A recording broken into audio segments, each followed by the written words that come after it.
Hi, welcome to the Mohua Show. My name is Mohua Chinnappa and I am an author, entrepreneur and ex-housewife. This podcast is about everything from business to technology to arts to lifestyle, but done and spoken ईमानदारी से. Hi, in this episode we have with us Dr. Khagesh Gautam, an advocate, a highly accomplished lawyer, law professor and advocate for cannabis decriminalization. With a wealth of experience in criminal investigation, criminal evidence, constitutional law and more, Dr. Gautam brings a unique perspective to the legal field. He's not only a respected professor at Jindal Global Law School, where he teaches courses on criminal procedure, evidence and constitutional law, but also an experienced trial and appellate lawyer who has appeared before the Supreme Court of India and handles various other legal matters. Dr. Gautam is also a prolific author with 2 books and numerous articles in prestigious legal journals to his name. He's been recognized as an upcoming jurist and has even been invited to teach as a visiting professor at universities in China and Hawaii. So for me and for our show, we are very honored to have him with us today to discuss his views on decriminalization of cannabis, which is such a sticky subject. What inspired you to write Cannabis Indica, Perception versus Potential? Tell me, Khagesh. Thank you, Mohua, for having me and for this very generous introduction. What inspired me to do this work was actually the work that I started in 2019 towards my PhD work in Indiana University in Bloomington. What happened was very surprising. My initial project, of which this book is a part of, is actually a project that focuses on comprehensive criminal justice reform in India and cannabis decriminalization, or rather re-legalization of cannabis, because it's very important to note that before the year 1985, when the 8th Lok Sabha enacted the NDPS Act, cannabis was in fact legal in India. Trade in cannabis was permitted upon license by state governments. Furthermore, it is important to note that this trade has been carrying on since before independence, because the constitution itself makes a reference to the phrase used to the constitution is Indian hemp. In the book, I established that Indian hemp and cannabis indica, or as section 2 subsection 4 of the NDPS Act says, all plants of the genus cannabis, they are actually one and the same thing. And Indian law has been using the phrase hemp or Indian hemp and cannabis synonymously since the year 1894. So that's one thing that I discovered. The other thing that really motivated me to do this work was my doctoral work is in the field of custodial confessions and presents a psychological examination of the same. While doing this research, I discovered that a custodial setting where suspects are custodially interrogated is a setting which is naturally prone to stress and anxiety. Furthermore, I discovered that states of stress and anxiety that are created in an artificial setting, in a custodial interrogation room, are not very conducive to revelation of truth, if you will. A person who's suffering from for instance, the DSM volume 4 for DSM is the Diagnostic and Statistical Manual. It's considered the Bible of modern psychiatry and psychology. According to DSM volume 4, there is a psychological condition called generalized anxiety disorder, and that disorder makes people extremely alert, hyper aware and hyper alert. Now, the point is that somebody who is experiencing anxiety will be extremely alert, and that's not a state in which they'll be conducive to tell the truth to the interrogating officer. So that contradiction then led me to the discovery that cannabis use has been reported as a great reliever of stress and anxiety. While then doing research for the book, I spoke with a lot of people who have consumed not only cannabis but other psychedelic substances such as psilocybin. And I was in the US, so I was able to speak to some people who had experimented with LSD as well. And I brought all this to bear. And lastly, when I realized that in the year 1969, 2 very contradictory things happened globally, and I'll stop at that. In the year 1969, the British Parliament, House of Lords, came up with a very interesting report. The name of that report is the Wooten Commission report, in which on a practical reading of the report, all traditional charges that are laid out against cannabis or any type of psychedelic use have been debunked. It has been clearly laid down that it's a stress reliever. It's nothing distinct from alcohol. This is the finding in UK. The US Supreme Court, however, in the year 1969, overturned the conviction of a very famous Harvard psychologist, Dr. Timothy Leary. Dr. Timothy Leary is a very controversial name in the area of law and psychedelics, but he was experimenting with LSD and psilocybin even.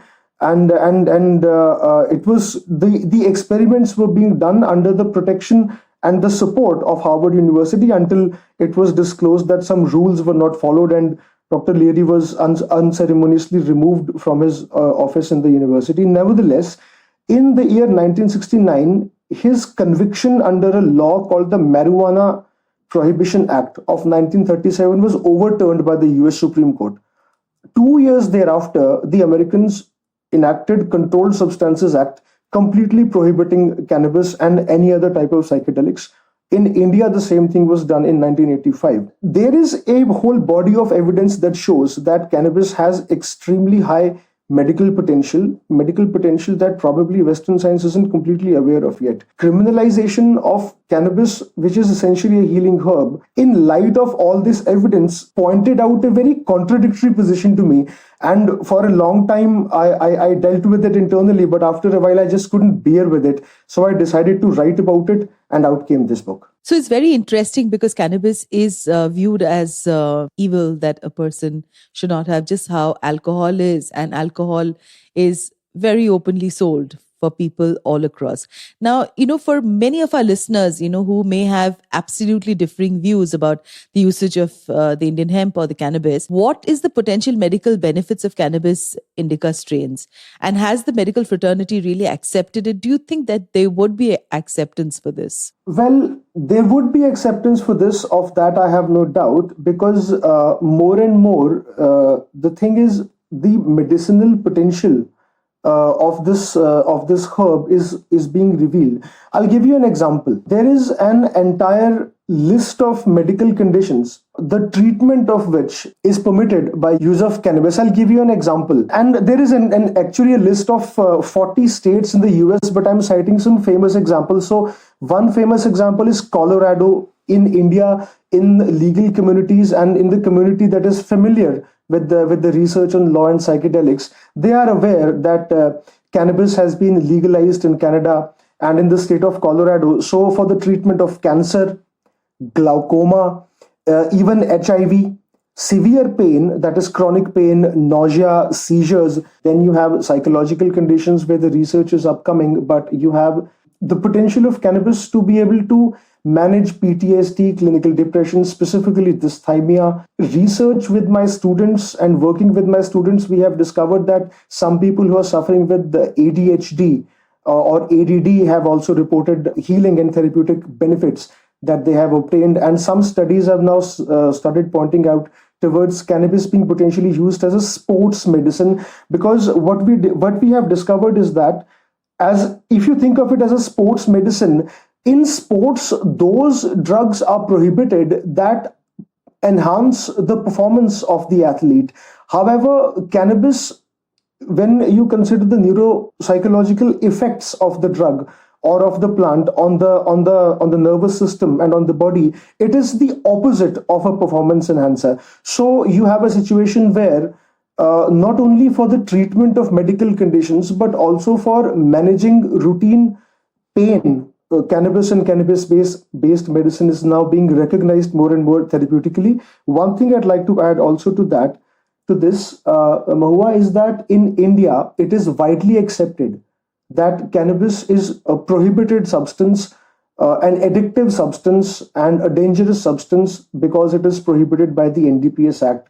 However, if we go online and run just a regular search, regular Google search for medicinal cannabis industry in India, we'll be able to see there are many startups and established players as well, the Drugs and Cosmetics Act in India actually allows cannabis to be used as medicine. It lists cannabis as a medicine in Schedule E1 of the drug rules. So, therefore, the biggest myth is that it can't be used for any medicinal purposes, and B, it is not actually being used for any medicinal purposes in India.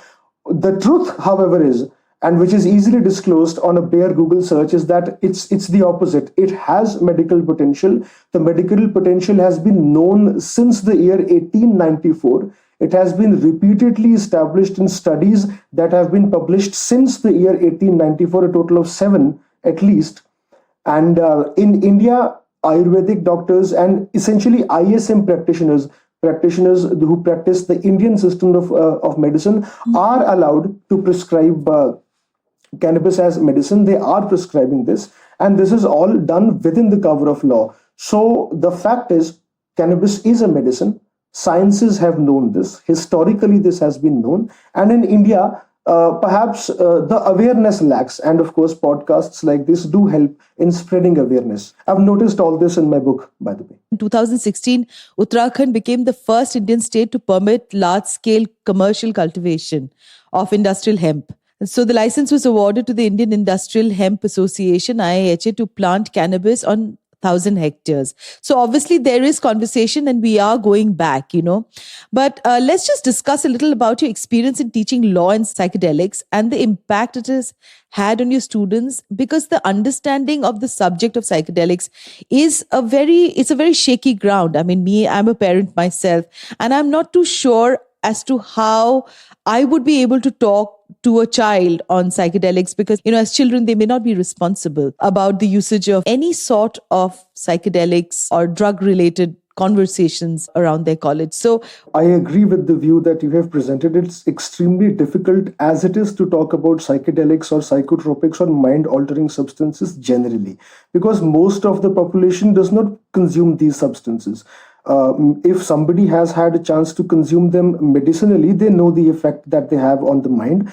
And it's, of course, you are a parent, and I meet with several parents, and I totally agree. And I share the point of view that these are, dangerous might not be the right word, but they're risky. And as responsible members of society, we have every reason and every obligation to protect our youth from falling into addiction and other risky behavior. So I share.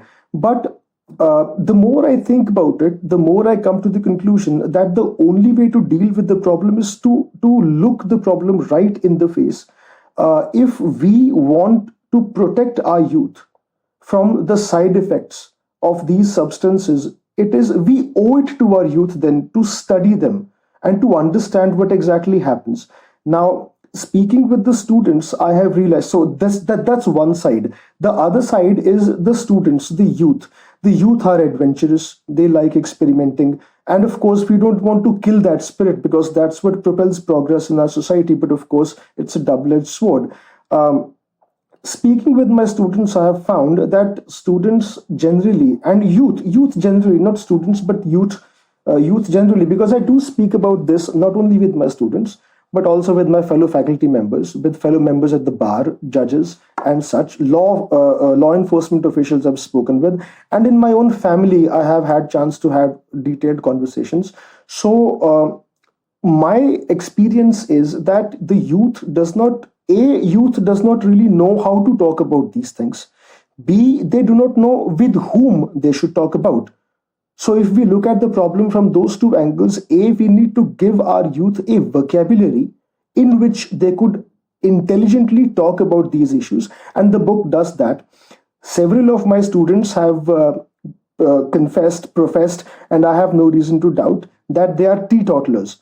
And yet, some of the most insightful research that my students have presented to me has come from those who have zero experience with any type of psychedelic or mind-altering substances, not even coffee in certain cases. So that's very interesting to note.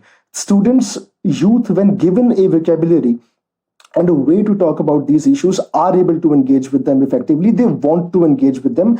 And just because they want to engage with the issues of law and psychedelics is no indication of their propensity to consume those substances. That's a very important thing that we as sort of so to speak elders in this, I'm not very old myself, but as elders in the society, this is something that we have to be sensitive to. Second, to whom they should, to whom do they go to? This also I have seen has been a bit of an issue. Therefore, I think the most important contribution of the course that I'm teaching in the university in the coming semester, Law and Psychedelics, and the book Cannabis Indica Perception versus Potential is one of the books that we're using in the course. The most important contribution that I have seen, and I've been doing this for a year and a half now, is that students get a safe space in which they know they will not be judged, and whatever they want to talk about, they can openly discuss. I have seen that this particular thing has had a lot of therapeutic effect on the students, and personally, it has benefited the research because it allows us to get a clear look at the manner in which the consumption of these substances affects the mind, the thinking patterns, the behavioral patterns, as well as the body. So those are the contributions that I've seen. I hope that answers the question. Yes. Khagesh, it's very interesting because you are in the field of law, but do you think the Indian government's current stance on cannabis compares to other jurisdictions? And in many places, many people feel that sometimes the law fails us in some spaces. Tell me your opinion about the government's current stance on this. Mahua, I think that's a very important question. And a bit of it I have also addressed in the third part of chapter 5. I think the government's stand can be looked at very objectively from a few legal developments. One of those I've discussed in the book is an amendment that was done in the NDPS Act in the year 2014, which basically enjoins the government to make sure that that whatever substances are prohibited under the NDPS Act are available for medicinal and scientific research. If you look at this particular amendment in light of the Drugs and Cosmetics Act rules, Schedule E1, specifically the fact that cannabis sativa, cannabis indica, etc., they are all mentioned there as medicinal healing herbs. I think the government has put itself in a peculiar position where they must do all that they can to promote at least the medicinal cannabis industry. That's number one. Number two, another important development that is currently underway is the enactment of a new Drugs and Cosmetics Act, which will replace the old law. I have examined that law without going into too much detail. I think there is a lot of scope for improvement. And I think that if the government are sensitive to their already proclaimed position in Parliament, I think a lot of productive progress can be made in the enactment of this new law.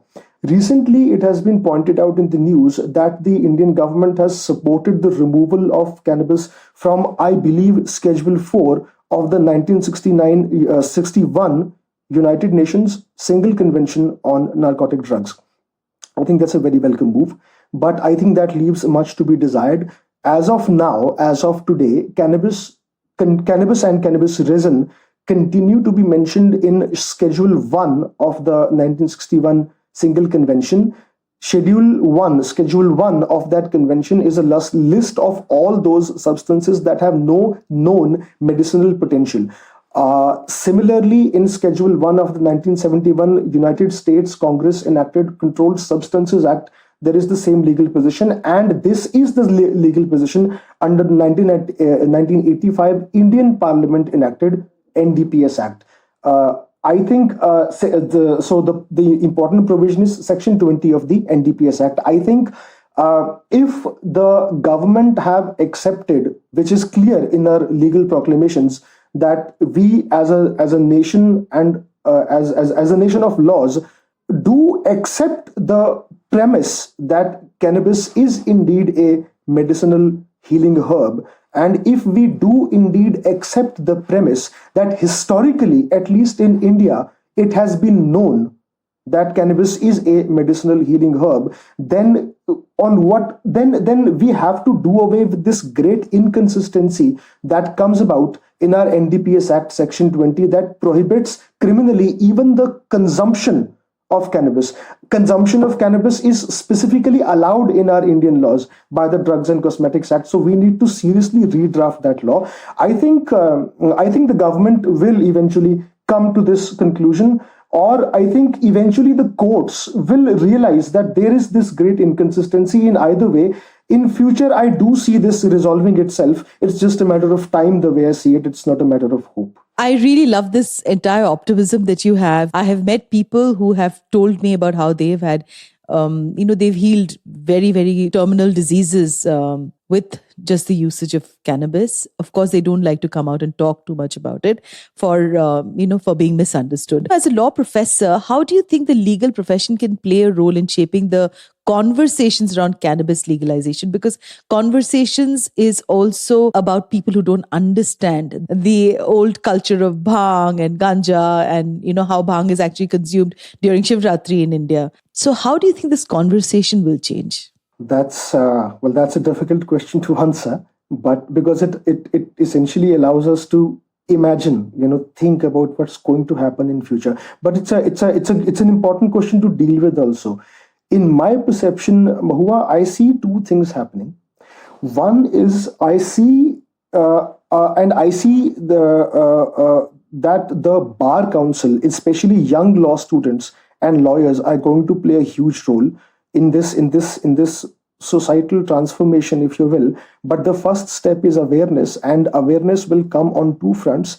I think as people become aware of the issue, as people read this book, as other books are written, newspaper articles, etc. happen, people will start realizing the medicinal potential and the entire body of those citizens who are closeted right now. And I do not know what other phrase I should use, because the phrase closeted is exactly right. We do have a lot of closeted cannabis consumers in India. I think a lot of them, my research, I think, to my mind, not beyond reasonable doubt, but I have very strong reason to assume, on the basis of data that we have collected with the help of my students, that there are this closeted community of cannabis consumers, which is very open amongst themselves, are actually consciously or subconsciously consuming it for medicinal purposes. We need to make sure that this community of citizens is given a safe space where they can come out, where if they are truly dependent on the substance, they can talk to therapists about it, they can deal their way through it. And we also need to figure out what are the medicinal underlying conditions for which they are consuming it. So I think I think the more we do away with the taboo that is associated with it, the more awareness will follow. And on that point, the taboo will go away.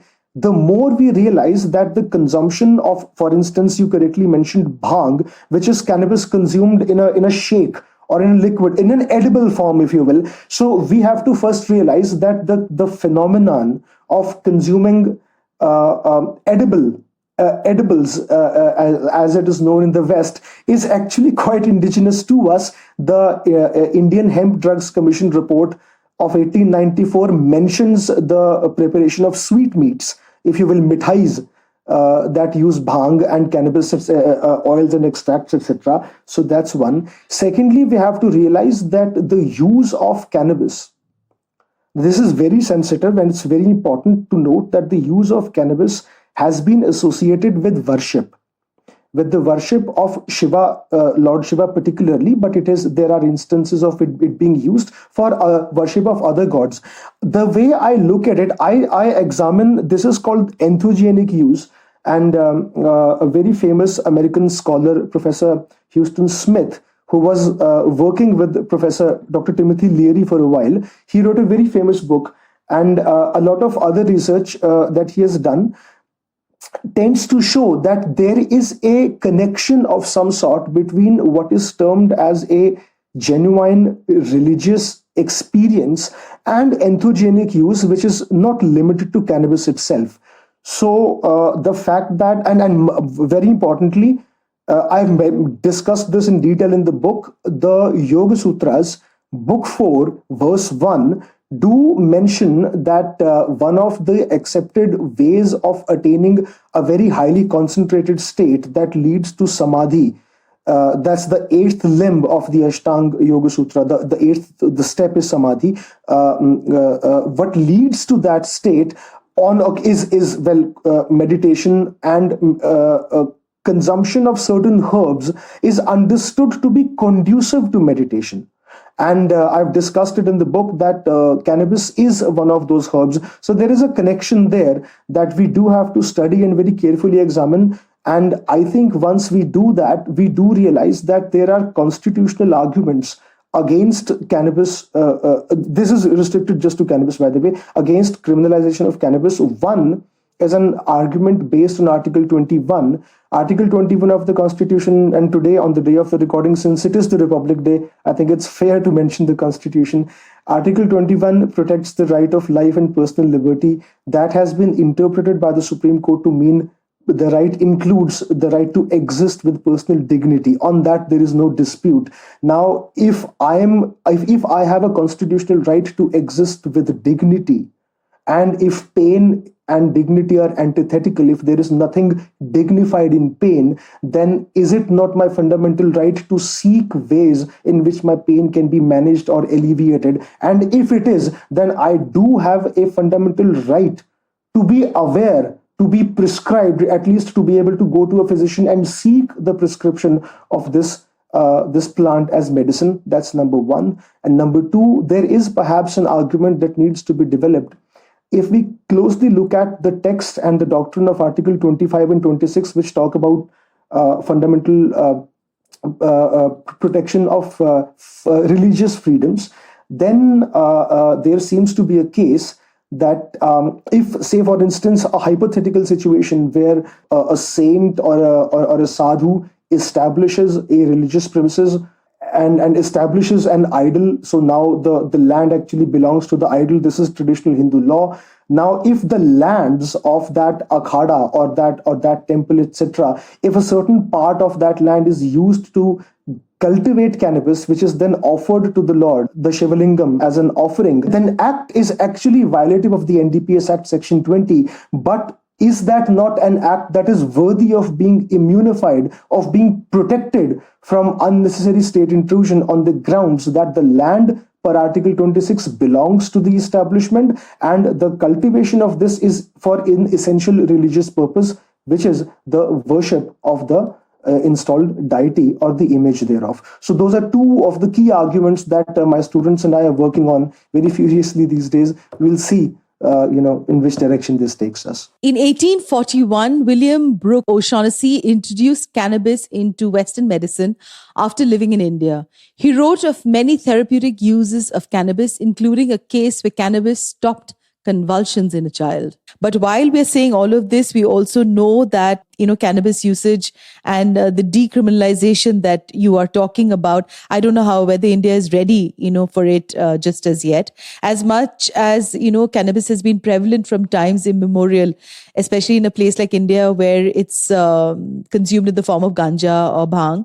Cannabis can be used in several forms. It's often also smoked as a dry, shredded green and brown mixes of flowers, stems, seeds, and leaf. There is a conversation that says that someone can become as addicted that they can be with alcohol and tobacco. A person dependent on cannabis can also have withdrawal symptoms, and it can get very devastating for a youngster who may not be able to understand the symbiotic relationship, between siddhi and the usage of cannabis. So before I end this episode, just for my listeners, I would like to read out one part from your book for people who are interested in picking up this book. And I'm sure there are lots and lots of people who would love to read about this. I personally believe that there is a huge market now for hemp companies where there's food, there is cosmetics, and there is anti-anxiety oils that's available. And India, as we're talking about becoming more and more Indian and embracing our roots, this is a humongous part of our culture. Just to talk a little bit about Cannabis Indica, Perception versus Potential is a comprehensive and insightful book that delves into the historical and legal status of the cannabis plant in India. written by Dr. Khagesh Gautam. And I think when you pick up this book presents compelling arguments for the legalization of the plant, supported by extensive research and academic documentation, so that the benefits offered by the plant can be fully realized in a regulated environment. Thank you, Khagesh, for this absolutely wonderful interview today. I'm so charged because this is so amazing to see. I can feel the passion from your side, and I really hope and wish you luck in all the experiment and all the work that you're doing with the students, so that this sees the light of the day and we start recognizing the benefits of the cannabis plant. Thank you for being on today's episode. Thank you so much, Mohua. If I may just add, we need all the help and support, so we thank you for your wishes. We do plan to continue this work. Thank you so much for having me. I hope this podcast results in some awareness, something exactly my students and I want for this project. So thank you so much for having us once again. Thank you. To you, our dearest listeners, you can find us on your favorite streaming services, Spotify, Amazon Music, Apple Podcast, and of course on all other major streaming services. With loads of love, we are The Mohua Show, where we talk imandari se.